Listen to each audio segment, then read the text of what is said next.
Congress party కార్యక్రమం చూస్తుంటే ఖోఖో అనే ఒక ఆట ఉంటుంది, అలా ముట్టించుకొని పారిపోతారు.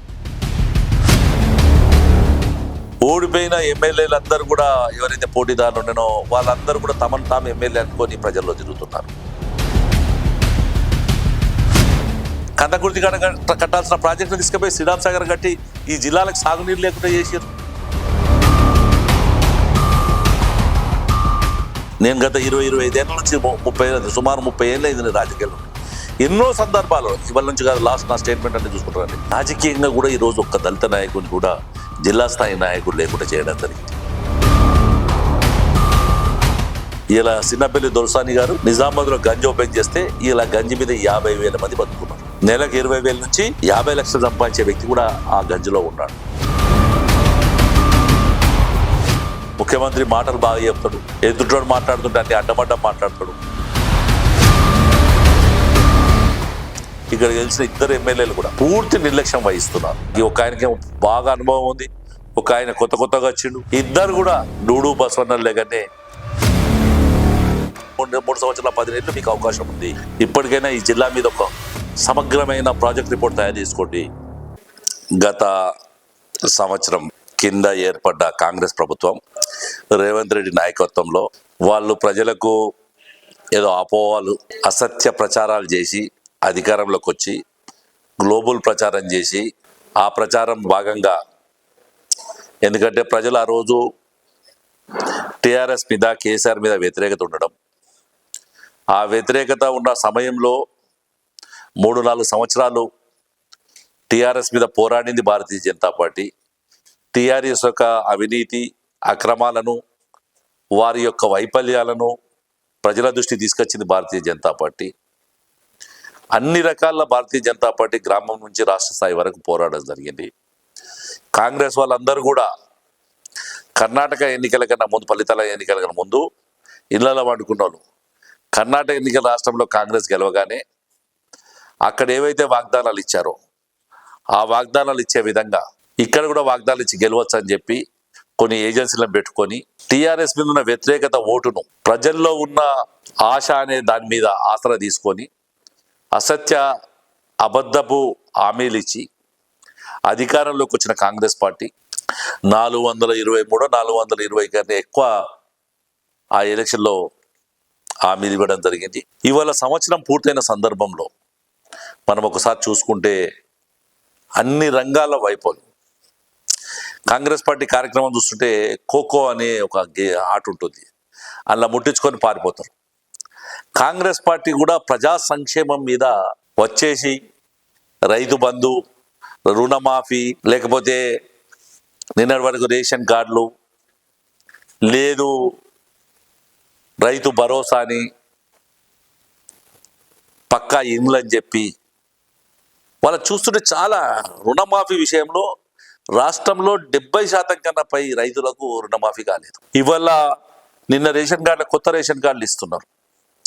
లేదు, భూమి లేని నిరుపేదలకు కౌలుదారు అనే వారికి పైసలు ఇస్తామని చెప్తాం. వాళ్ళ సెలక్షన్ ప్రాసెస్ చూస్తుంటే కేవలం కాలయాపన చేయాలి తప్ప వేరే ఉద్దేశం లేదు. కాబట్టి అన్ని రంగాల్లో వైఫల్యం చెందింది ఈరోజు. అగ్రికల్చర్, ఇరిగేషన్, ఎడ్యుకేషన్, హెల్త్, అలాగే ట్రాన్స్పోర్ట్ సిస్టంలో అన్ని రంగాల్లో పూర్తి వైఫల్యం చెందింది. ఇక మరి ఇందూరు జిల్లా విషయానికి వస్తే ఇక్కడ 2 మంది కాంగ్రెస్ ఎమ్మెల్యేలు గెలవడం జరిగింది. ఒక ఎమ్మెల్సీ పిసిసి ప్రెసిడెంట్ ఉండడం జరిగింది.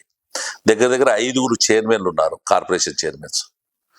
ఓడిపోయిన ఎమ్మెల్యేలు అందరూ కూడా ఎవరైతే పోటీదారులు ఉండనో వాళ్ళందరూ కూడా తమను తాము ఎమ్మెల్యే అనుకొని ప్రజల్లో తిరుగుతున్నారు. నేను ఇవాళ వాళ్ళని అడిగేదల్లా ఒకటే, ఈ సంవత్సరంలో ఈ జిల్లాకు మీరు ఏం చేయడం జరిగింది? ఈ జిల్లా ఎన్సిఎస్ఎఫ్, ఎన్ఎస్ఎఫ్ షుగర్ ఫ్యాక్టరీలు తెరిపించారా? లేకపోతే ఈ జిల్లాలో ఉన్న గల్ఫన్నల కోసం ఏదైనా ప్యాకేజ్ తీసుకొచ్చారా? ఈ జిల్లాలో ఉన్న వ్యవసాయ ఆధారిత జిల్లా ఇది. కొన్ని 100 సంవత్సరాల కింద ఇక్కడ ఇందూరు జిల్లా చరిత్ర తీసుకుంటే, ఇందూరు జిల్లా చరిత్రలో గంజ్ అనేది ఒక 5 ఎకరాల్లో నిర్మాణమైంది. అప్పుడున్న శీలం జానకీబాయి గారు, సిన్నపల్లి దొరసాని ఎవరైతే ఉంటేనో వారు ఆ గంజు నిర్మించడం జరిగింది. ఆ గంజులో 111 సంవత్సరాల కిందట ఈ భారతదేశమే కాదు, ఇప్పుడున్న ఆఫ్ఘనిస్తాన్, పాకిస్తాన్ ఈ ప్రాంతం నుంచి కూడా వచ్చి వ్యాపారస్తులు ఇక్కడ స్థిరపడ్డారు. అంత పెద్ద గంజది. ఇక్కడ భూమి సారవంతమైన భూమి, ఇక్కడ పంటలు మంచి పండుతాయి. దేశంలో ఎక్కడ సీడ్ కావాలన్నా అది ఇందూరు జిల్లా నుంచి వెళ్తుంది.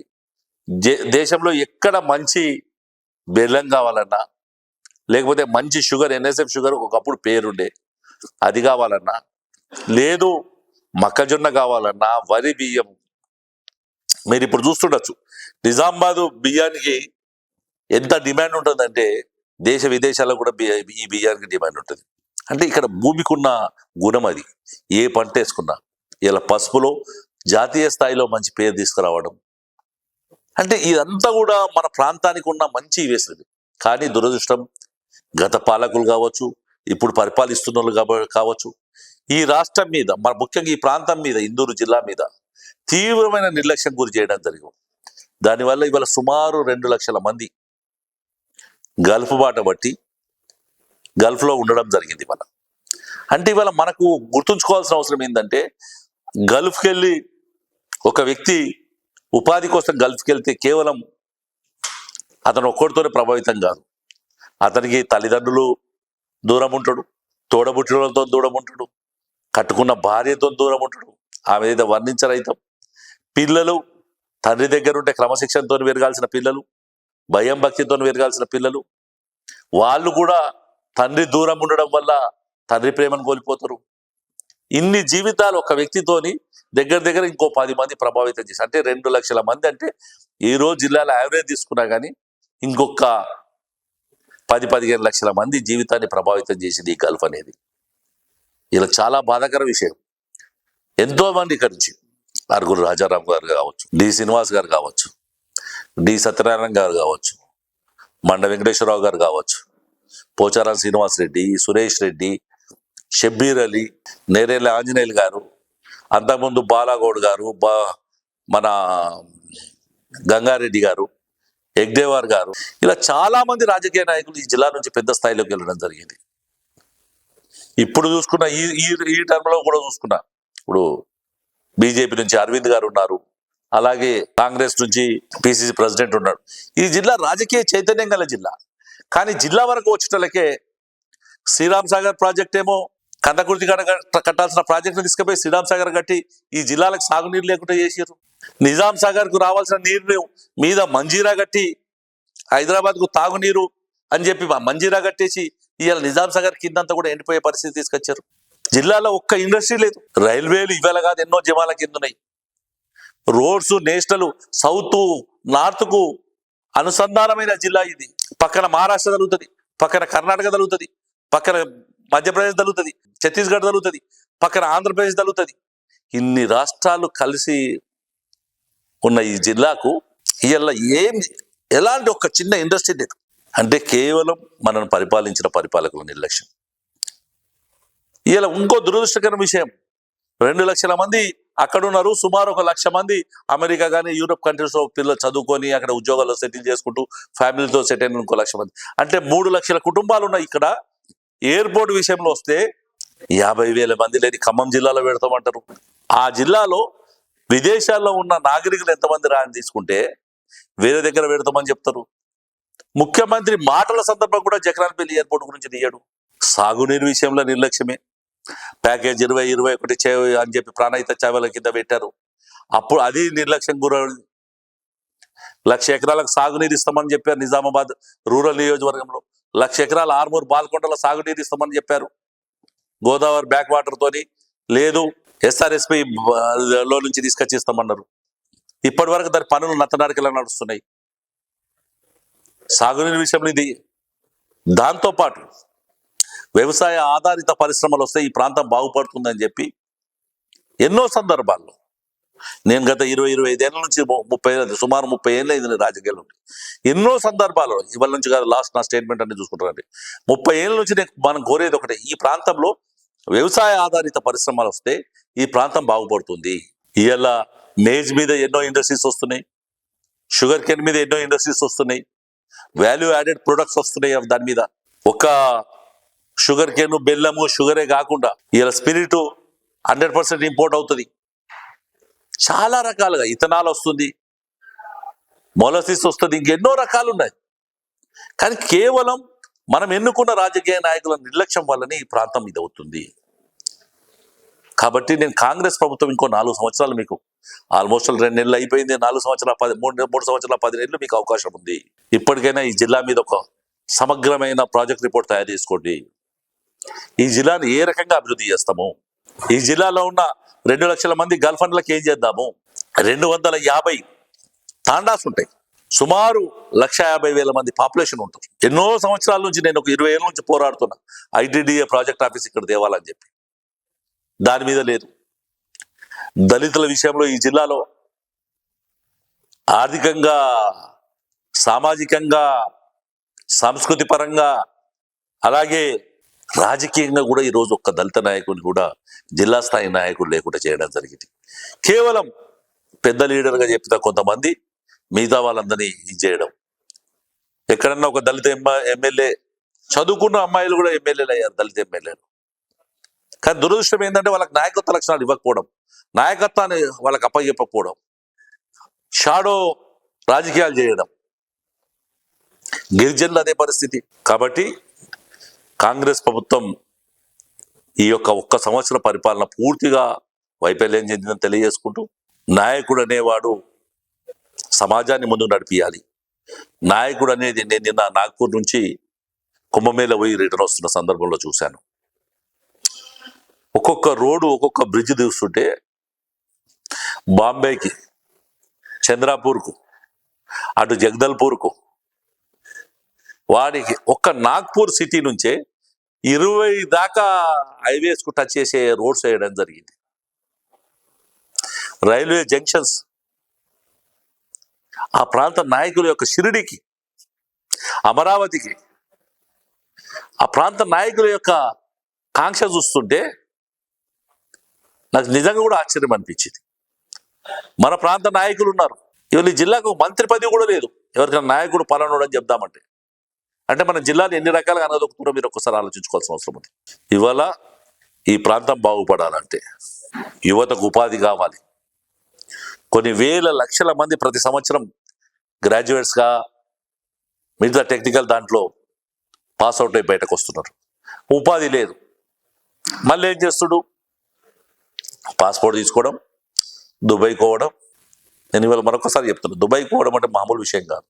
ఆ తల్లిదండ్రులకు, ఎవరైతే దుబాయ్ పోతాడో, కొడుకు దుబాయ్ పోయిన వ్యక్తి తల్లిదండ్రులకు ఏదైనా బాధ వస్తే ఎవరికి చెప్పాలో తెలియదు. తోడబుట్టిన అక్క చెల్లెళ్లకు, అత్తగారింటికాడ ఏదైనా బాధ అయితే ఎవరికి చెప్పాలో తెలియదు. కట్టుకున్న భార్య జీవితం అయితే వర్ణాతీతం. ఆమె ఏదైతే అనుభవిస్తుందో అది పగోడి కూడా రావద్దని కోరుకోవాలి, అంత ఘోరమైన జీవితం ఉంటుంది. పిల్లలకు పక్కపండి సోపతోడో, లేకపోతే సారో, లేకపోతే ఎవరైనా బెదిరిస్తే భయం బిక్కుమంటుంటారు. అదే తండ్రి పక్కన ఉంటే 1000 ఏనుగుల బలం ఉంటుంది. ఇవి అన్నీ కూడా, ఇది చాలా మంది అనుకోవచ్చు. నాగ్పూర్ ఏరియాలో నేను ఒక దగ్గర ఒక ఊర్లో ఆగితే ఒక అతను వచ్చి చెప్పాడు, అక్కడ రాజకీయ పార్టీ వాళ్ళు ప్రతి ఇంటికి ఒక ఆవు ఇచ్చారట. ఆవుతో పాలు తీసుకొని రోజు 200-300 రూపాయలు సంపాదించుకుంటారు. అంటే నెలకి 8,000-9,000. ఇది ఒక చిన్న ఒక ఆవు అంటే ఏంది అనే పరిస్థితి వచ్చి ఉండొచ్చు. కానీ ఇలా చేస్తేనే రాజకీయ జీవితాలు, ఆ ప్రజల యొక్క జీవితం ఉన్నతమైన పెరుగుతుంది. చాలా మంది నేను హైదరాబాద్లో చూస్తుంటాను, ఈ ప్రాంతం వాళ్ళు ట్యాక్సీ డ్రైవర్స్గా, లేకపోతే ఎక్కడో చిన్న చిన్న షాపులలో పని చేసుకుంటా. ఇప్పుడు ఊళ్ళకి వచ్చిన వాళ్ళు నిజామాబాద్లో కూడా ఆ మెడికల్ రిప్పుల కాడనో, లేకపోతే మెడికల్ షాపులలో, లేకపోతే ఇంకో షాపులలో పని చేసుకుంటుండ్రు. వాళ్ళకి కనీసం ఒక ఇండస్ట్రీ పెట్టగలిగితే, ఇలా సిన్నపల్లి దొరసాని గారు నిజామాబాద్లో గంజి ఓపెన్ చేస్తే ఇలా గంజి మీద 50,000 మంది బతుకుతున్నారు. నెలకు 20,000 నుంచి 50 లక్షలు సంపాదించే వ్యక్తి కూడా ఆ గంజిలో ఉన్నాడు. అది ఒక నాయకత్వ లక్షణాలు. కాబట్టి నేను మరొకసారి కాంగ్రెస్ ప్రభుత్వానికి డిమాండ్ చేస్తున్నాను, ఈ జిల్లా అన్ని రంగాల్లో వెనుకబడేటట్టు ప్రయత్నం నడుస్తుంది. దాన్ని కారణం కాంగ్రెస్ ప్రభుత్వం. మరొక్కసారి ఈ ప్రాంతం యొక్క పూర్తి అవగాహన, ముఖ్యమంత్రి మాటలు బాగా చెప్తాడు, ఎదుటోడు మాట్లాడుతుంటే అన్ని అడ్డమడ్డం మాట్లాడతాడు. ఆ అడ్డమడ్డం మాట్లాడడం కాదు, ఈ రాష్ట్రంలో ఉన్న అన్ని జిల్లాలతో పాటు ఇందూరు జిల్లాని కూడా అభివృద్ధి చేసే విధంగా ప్రణాళిక తీసుకొని ముందుకెళ్ళాలి. ప్రజలకు ఎన్నో రకాల ఆశలు చూపించారు. సొంత ఇల్లు లేవు, ఇప్పటికీ ఇందిరమ్మ ఇళ్ళు అన్నది లేవు. దాంతోపాటు రేషన్ కార్డులు ఎంతమందికి వచ్చినాయి, ఎంతమందికి రాలేదు తెలుసు. భరోసా ఏదైతే రైతు భరోసా ఒక్కొక్క ఊరికి వేసారు, ఇప్పటికీ ఒక రెవెన్యూ గ్రామానికి వేశారు, మిగతా గ్రామాలకు ఎప్పుడు వేస్తారో తెలియదు. దాంతోపాటు ఏదైతే రైతు రుణమాఫీ చేసారో రుణమాఫీ ఇప్పటి వరకు ఇది లేదు. ఇక అభివృద్ధి కార్యక్రమాలు అయితే పూర్తిగా కుంటుపడ్డాయి వీళ్ళు వచ్చిన తర్వాత. బిల్స్ లేవు, పర్సంటేజ్లు తప్ప వేరేది లేదు. కాబట్టి ఇవన్నీ కూడా కాంగ్రెస్ ప్రభుత్వం యొక్క వైఫల్యాలు. ఇక్కడ గెలిచిన ఇద్దరు ఎమ్మెల్యేలు కూడా పూర్తి నిర్లక్ష్యం వహిస్తున్నారు ఈ ప్రాంతాల మీద. వారికి ఒక ఆయనకి బాగా అనుభవం ఉంది, ఒక ఆయన కొత్తగా వచ్చిండు. ఇద్దరు కూడా డూడు బసవన్న లేకనే కార్యక్రమాలు చేస్తున్నారు. కాబట్టి వీరందరికీ భారతీయ జనతా పార్టీ జిల్లా అధ్యక్షునిగా, మొన్న ఎలక్షన్లో రూరల్ నుంచి పోటీ చేసిన వ్యక్తిగా మీ అందరికి చెప్పేది ఒకటే, ఈ ప్రాంతం మీద అవగాహన చేయండి, లేకపోతే బీజేపీ తరఫున పెద్ద ఎత్తున ఆందోళన కార్యక్రమం చేపడతామని తెలియజేసుకుంటూ ప్రజలు విశ్వాసం ఉంచి ఓటేశారు. అదే భారతీయ జనతా పార్టీకి మొన్న ఎలక్షన్లో ఓటేశారు. పసుపు బోర్డు చేస్తామని చెప్పాం. గత 30 సంవత్సరాల నుంచి ఈ దేశంలో బోర్డు అనేది లేదు. అలాంటిది ఇవాళ బోర్డు అనేది 30 సంవత్సరాల తర్వాత పసుపు బోర్డు తీసుకొచ్చి ఒక రైతు బిడ్డని ఇక్కడనే చైర్మన్ చేసుకొని, అది భారతీయ జనతా పార్టీ, నరేంద్ర మోడీ. ఇవాళ భారతీయ జనతా పార్టీ కూడా ప్రతి గ్రామంలో చాలా మంది కూడా చాలా మాట్లాడతారు, బీజేపీకి ఇస్తే ఏం చేసిందని చెప్పి. బీజేపీ ఏం చేసిందో మీకు ఒక్కసారి వివరిస్తాను. ఇలా మన ఇంట్లో వంట వండుకోవాలంటే వచ్చే gas cylinder Bharatiya Janata party ఇచ్చింది. ఆ గ్యాస్ సిలిండర్ మీద ఉడికే బియ్యాన్ని భారతీయ జనతా పార్టీ ఇస్తుంది. ఒక బియ్యం వస్తే కిలో బియ్యం 32 రూపాయలు ప్రభుత్వం కొంటుంది. అందులో నుంచి 28 రూపాయలు కేంద్ర ప్రభుత్వం భరిస్తుంది, 2 రూపాయలు రాష్ట్ర ప్రభుత్వం భరిస్తుంది, 2 రూపాయలు సామాన్యుడు భరించాలి. ఇది స్కీము. దాంతోపాటు మన ఇంటి ముందర ఉండే లైటు, ఇంటి ముందట ఉన్న మోరీ, ఇంటి ముందట ఉన్న రోడ్డు, ఊర్లో ఉన్న శ్మశాన వాటిక, ఊర్లో ఉన్న గ్రామ పంచాయతీ బిల్డింగ్, ఊర్లో ఉన్న రైతు భవనం, ఇవన్నీ భారతీయ జనతా పార్టీ చేస్తుంది. ఇవాళ రోడ్స్, హైవే రోడ్స్, ఏ రోడ్డు తీసుకున్నా, ఉదాహరణకు రూరల్లో చెప్తాను నేను. రూరల్లో తీసుకుంటే బ్రాహ్మణపల్లి కాడికెంచి, తొల్లికొండ మీదికెంచి, కొలిపాక మీదకి ఏదైతే రోడ్డు పోతుందో ఆ రోడ్డు బీజేపీ చేసింది.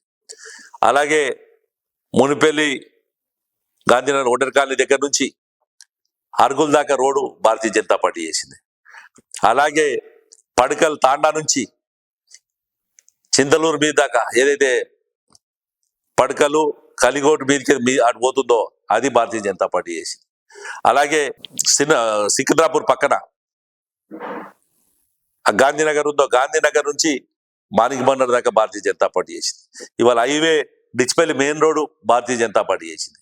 ఇవాళ తీసుకుంటే రామడుగుకెంచి, సుద్దపల్లికెంచి రామడుగు ఆ పోయే రోడ్డు కూడా భారతీయ జనతా పార్టీ చేసింది. ఇవాళ ఇందల్వాయి నుంచి భీమ్గల్ పోయే రోడ్డు కూడా మంచి చేస్తుందంటే భారతీయ జనతా పార్టీ చేస్తుంది. ఇలా ఒక రోడ్ అని కాదు, ఒక లెక్క అని కాదు. ఇవాళ ఇక్కడ కూడా డివిజన్ 1లో కాలూరు ఖానాపూర్లో ఏదైతే రోడ్ సమస్య ఉందో దానికి కూడా భారతీయ జనతా పార్టీ రోడ్డు. ఏది తీసుకున్నా భారతీయ జనతా పార్టీ సెంట్రల్ ప్రభుత్వం. అలాగే రైతుకు తీసుకుంటే సబ్సిడీలు, యూరియా మీద, డిఏపి మీద, ఇవన్నిటి మీద కూడా సబ్సిడీ భారతీయ జనతా పార్టీ ఇస్తుంది. ఒక రైతు ఒక ఎకరానికి పండించేందుకు ఒక పంటకు 27,000 రూపాయల సబ్సిడీ కేంద్ర ప్రభుత్వం భరిస్తుంది. 27,000 రూపాయల సబ్సిడీ భరించిన తర్వాతనే అందులో 6,000 రూపాయల మోడీ పైసలని మీరు అంటున్నారు, ప్రధానమంత్రి కిసాన్ యోజన కింద వచ్చే పైసలు, దాన్ని కలుపుకొని 27,000 రూపాయలు ఒక ఎకరానికి ఇలా కేంద్ర ప్రభుత్వం ఇస్తుంది. ఇదే కాదు, స్మాల్ స్కేల్ ఇండస్ట్రీ పెట్టుకుంటే కొన్ని కోట్ల రూపాయలు.